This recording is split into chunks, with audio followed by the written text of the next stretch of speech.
రాష్ట్రంలోని అన్ని రకాల కల్తీలపై ఉక్కుపాదం మోపాలని తెలంగాణ సీఎం కేసీఆర్ పోలీసులకు ఆదేశాలు జారీ చేశారు. కల్తీలకు పాల్పడే వారి పట్ల అత్యంత కఠినంగా వ్యవహరించమని సూచించారు.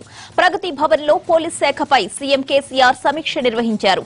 రాష్ట్రంలో కల్తీలు లేకుండా చేయడానికి ఇప్పుడున్న చట్టాలు సరిపోకపోతే సరికొత్త చట్టాలు తీసుకురావడానికి కూడా ప్రభుత్వం సిద్ధంగా ఉందన్నారు కేసీఆర్.